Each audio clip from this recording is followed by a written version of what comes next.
ಇನ್ನಪ್ಪ ಸಂಸಾರ ಶಾರಥಿಯ ದಾಟಿಸಿ ಇನ್ನಪ್ಪ ಸಂಸಾರ ಶಾರಥಿಯ ದಾಟಿಸಿ ಕಾಲ ಕಟ್ಟನೆ ಕಾಯೋ ಕೂಡಲ ಸಂಗಯ್ಯ ಕೂಡಲ ಸಂಗಯ್ಯ ಕೂಡಲ ಸಂಗಯ್ಯ.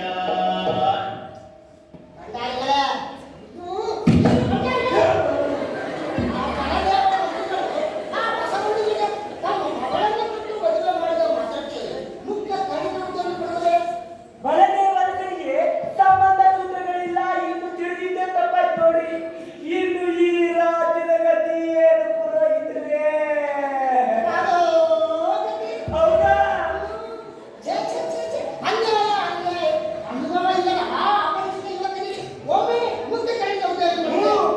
ಅಂತ ನೆಲದಾಗಿ ಭಂಡಾರದಲ್ಲಿದ್ದರೆ ಭಂಡಾರದ ಲೆಕ್ಕಪತ್ರಗಳು ಪಾರದರ್ಶಕಗಳಾಗಿರುತ್ತವೆ ಅನ್ನೋ ನಂಬಿಕೆ ಪ್ರಭುವಿಗೆ ಬಂದಿರಬೇಕನ್ಸುತ್ತೆ.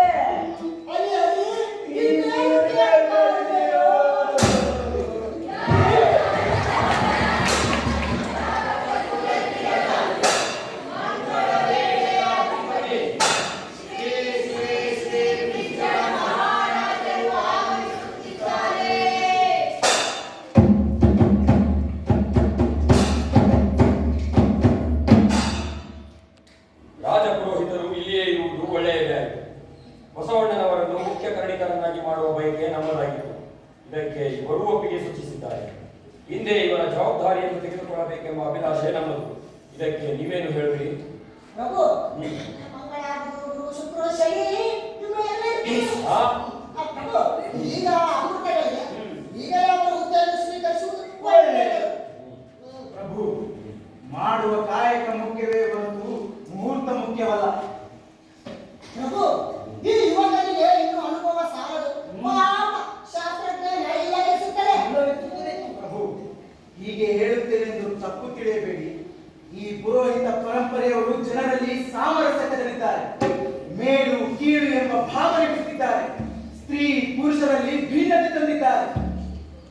ನೋಡಿ ಪ್ರಭು, ತಮ್ಮಲ್ಲಿರೋ ವೇದ ಶಾಸ್ತ್ರಗಳನ್ನು ನಿಂದಿಸುವ ಇವನು ನಾಳೆ ತಮ್ಮದೇ ಮುಂದಾಗಬಹುದು.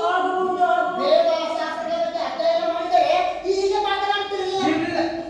ಇರಲಿ ಬಿಡಿ. ಇವರ ಮಾತುಗಳನ್ನು ಮನಸ್ಸಿಗೆ ಹಚ್ಚಿಕೊಳ್ಳುವುದು ಬೇಡ. ಕ್ರಮೇಣ ಎಲ್ಲವೂ ಸರಿ ಹೋಗುವುದು. ಪ್ರಭು, ಇದು ಮನಸ್ಸಿಗೆ ಹಚ್ಚಿಕೊಳ್ಳುವ ವಿಷಯವಷ್ಟೇ ಅಲ್ಲ, ನಮ್ಮ ಪರಂಪರೆಗೆ ಅಪಚಾರ ಎಸಗುವ ಮಾತು. ಪ್ರಭು, ಇದು ನನ್ನ ಅಭಿಪ್ರಾಯ. ಒಪ್ಪುವುದು ಬಿಡುವುದು ಅವರ ಸ್ವಾತಂತ್ರ್ಯ. ನನ್ನ ಮಾತು ನನ್ನ ಕಾಯಕದಲ್ಲಿ ವಿಶ್ವಾಸವಿಲ್ಲದಿದ್ದರೆ ಈ ಭಂಡಾರದ ಯಾವುದೇ ಜವಾಬ್ದಾರಿಯೂ ನನಗೆ ಬೇಡ. ಬಸವಣ್ಣ, ಇದರಲ್ಲಿ ವಿಶ್ವಾಸ ಅವಿಶ್ವಾಸದ ಮಾತಿಲ್ಲಿ. ನಿಮ್ಮ ನಿಮ್ಮ ಜವಾಬ್ದಾರಿಯನ್ನು ನಿಷ್ಠೆಯಿಂದ ನಿರ್ವಹಿಸಿದರೆ ಅಷ್ಟೇ ಸಾಕು. ಬಳ್ಳಾರಿಗೆ ಪ್ರಭು, ಬಸವಣ್ಣನವರಿಗೆ ಮುಖ್ಯ ಕರಣಿಕರ ಹುದ್ದೆಯನ್ನು ನೀಡುವುದರ ಮೂಲಕ ಮುಖ್ಯ ಕರಣಿಕರ ಎಲ್ಲ ಪರಿಚಯ ಮಾಡಿಸಿ. ಆಗಲಿ ಪ್ರಭು. ಭಂಡಾರದ ಎಲ್ಲ ಲೆಕ್ಕಪತ್ರಗಳನ್ನು ಇವರ ಜವಾಬ್ದಾರಿಗೆ ಕೊಡಿಸಿ. ಆಗಲಿ ಪ್ರಭು. ಬಸವಣ್ಣ, ಪ್ರಭು, ಭಂಡಾರದ ಪರಿಚಯವಾದ ಮೇಲೆ ನೀವು ಮತ್ತೊಮ್ಮೆ ನಮ್ಮಲ್ಲಿ ಬರಲು ಸಾಧ್ಯ. ಆಗಬಹುದು ಪ್ರಭು. ಒಳ್ಳೆಯದು.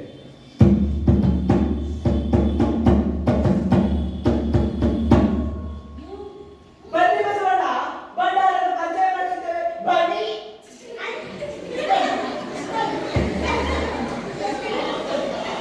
ಮಾನರು ಸ್ವಕಾರ್ಯತಮ ಮಾಡಿ ಊರಿಂದ ಜಂಗಮನ ಮುಂದಿಟ್ಟು ಒಕ್ಕುದ ಹಾರೈಸಿ ಮಿಕ್ಕುದ ಕೈಕೊಂಡು ವ್ಯಾಧಿ ಬಂದಡೆ ನರಳು ಬೇನೆ ಬಂದಡೆ ಕೊರಳು ಜೀವ ಹೋದಡೆ ಸಾಯಿ ಹಿತಕ ದೇವರ ಹಂಗೇಕೆ ದೇವರ ಹಂಗೇಕೆ ದೇವರ ಹಂಗೇಕೆ.